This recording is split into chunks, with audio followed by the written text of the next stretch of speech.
Hi everyone, it's JT here, and today I'm answering a question that came from somebody that said, help me JT, I do not have any time for networking. What should I do?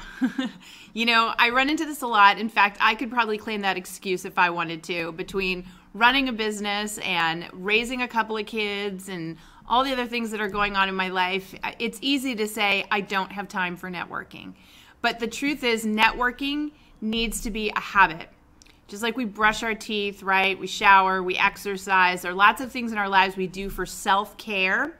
There are self-career care things that you need to do, and networking is one of them. So that's the first thing you have to understand. You cannot continue to say, I don't have time for it.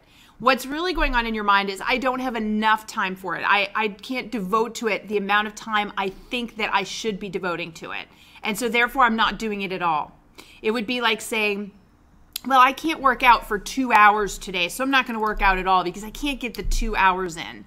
That would be silly. Working out even 5 minutes or 10 minutes is better than not working out at all.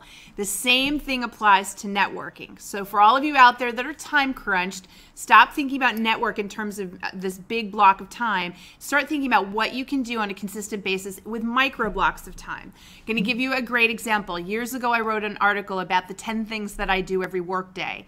And within that was the fact that I reach out to a couple people via online, you know, whether it's social media, email, whatever, every day to reconnect.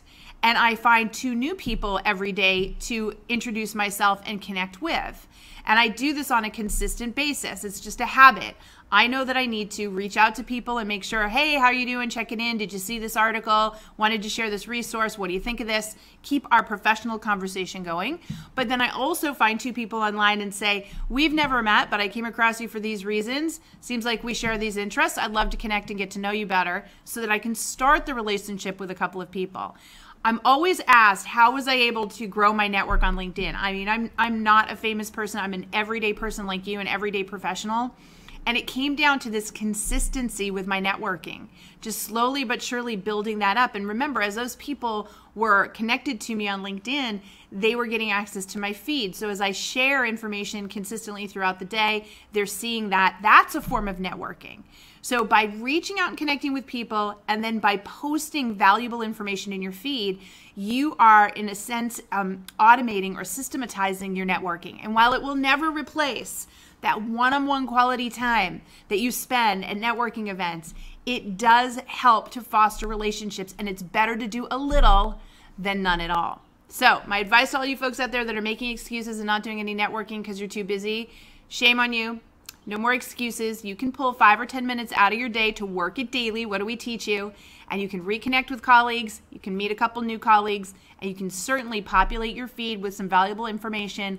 All of that is going to contribute to your greater networking plan, because remember, your network is your net worth when it comes to your career, and that career self-care is vitally important. All right, I hope you enjoyed this information, and if so, I hope you'll come back and see me next time on Help Me JT.